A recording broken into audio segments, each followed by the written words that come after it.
In preparation of going to see Mary Poppins Returns, I decided to revisit the 1964 original Mary Poppins.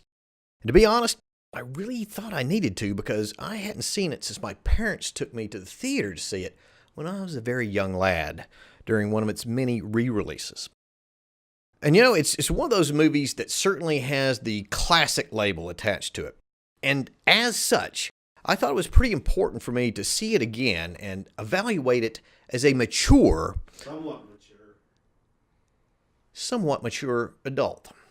Now, for those of you like I was, whose copy of Mary Poppins, book or movie, might be a little bit dusty on your mental shelf, here's the setup.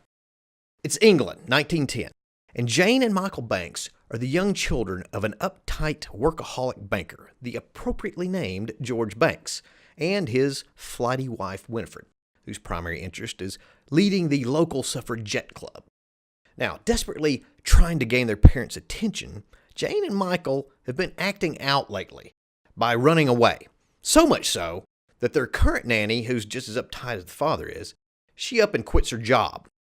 So, George puts out an advertisement, to use the British pronunciation, in the local paper calling for another no-nonsense nanny. But the children have got other ideas of how their nanny should act, and they hand him their own version of their advertisement, which calls for a much nicer, kinder nanny. Well, of course, Dad promptly tosses the children's version into the fireplace. But the smoke from the burned-up ad rises up and out the chimney, and the wind carries it up into the clouds. And the next morning, a line of potential nannies waits outside the Banks home in answer to the father's ad. But the wind rises up again, this time so hard that it literally blows the nannies down the street to who knows where.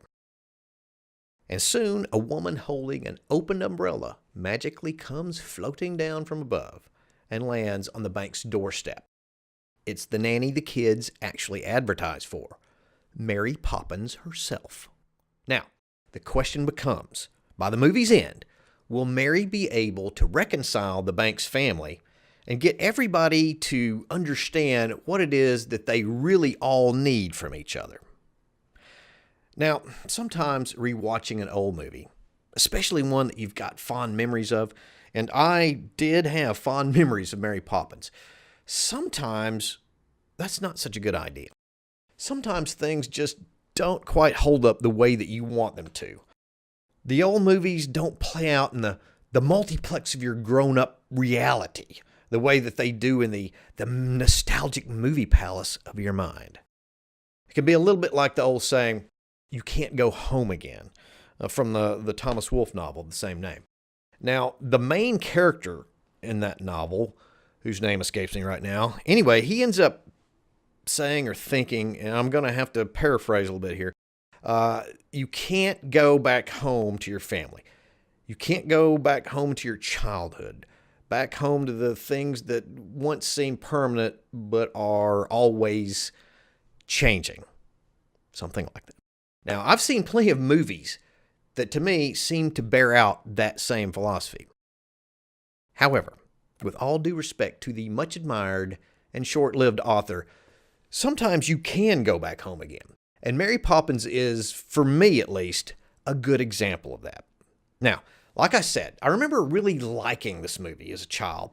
And the things I remember liking most about it are the technical aspects, the special effects, the integration of live action and animation, the memorable song score, and the fun, energetic dance numbers that went along with the songs.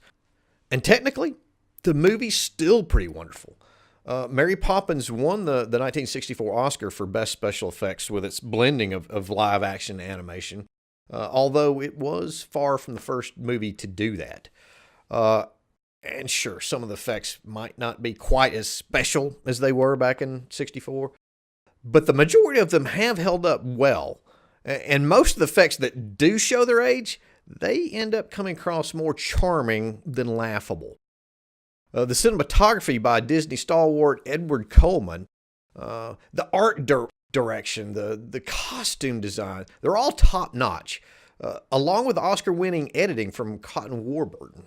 And the musical score and original songs by brothers Robert B. and Richard M. Sherman are just as good, with all-time classics like Supercalifragilisticexpialidocious and A Spoonful of Sugar, and the Oscar-winning Chim Chim Cheree, along with amazing choreography in the Jolly Holiday and the Step in Time numbers. For their hard work, which reportedly took 2 years to produce, the brothers took home the Best Original Score Oscar that year, along with that song.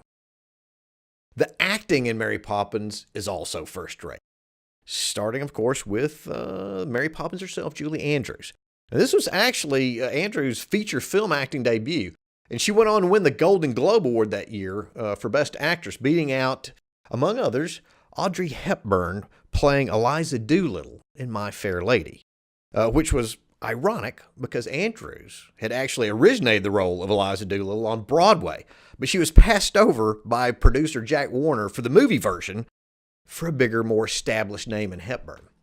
And then to add insult to injury as far as Hepburn is concerned, Andrews went on to win the Best Actress Oscar, while Hepburn didn't even get nominated. The rest of the cast, tip-top as well, including the young actors who played the Banks children. I especially love the dumbfounded reaction shots of Matthew Garber, who plays young Michael Banks. They're great. Watch that. And finally, Dick Van Dyke, who plays Bert, the jack of all trades and good friend of Mary. He regarded this movie, and rightfully so, I think, as the best film he was ever in. And Van Dyke was a pretty talented all-around performer. He was comedian, singer, dancer, dramatic actor. He was so good in so many facets of this movie that it made you forget that he was really bad in one particular facet. His Cockney accent in this movie is pretty miserable. So miserable that it was actually voted by Empire magazine a few years ago as the second worst movie accent, or the second worst accent in movie history. Now, it may not be quite that bad, but Lord, it ain't good. So, the movie came out to great critical acclaim, won bukus of awards. In all, Poppins received a whopping 13 nominations, gathering up 5 wins. Poppins was also the only Walt Disney movie produced ever to be nominated for Best Picture in his lifetime. My Fair Lady and Jack Warner actually did take home the Oscar for Best Picture that year. And both of the movies have been selected into the United States Film Registry by the Library of Congress.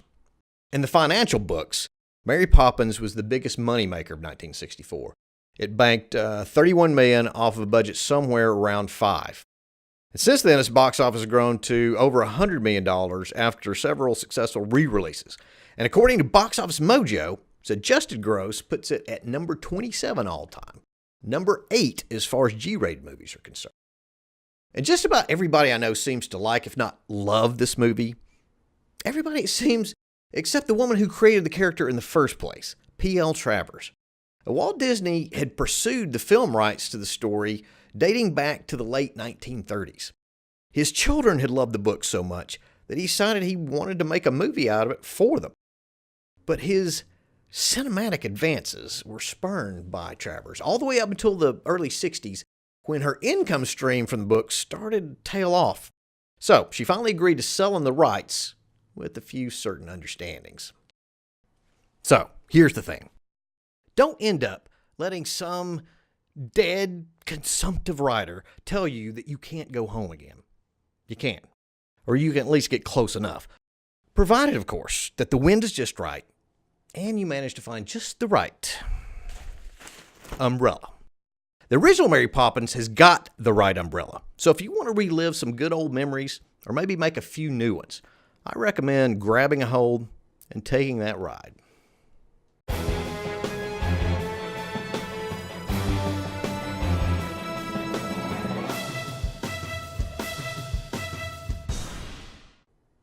Okay, I thought I'd just hold right here and then we can do a special effect of me flying up and off, right? Here's the thing. We don't have a budget for a special effect. Well, it's not really much of a special effect, is it? Should be, pretty simple to go ahead.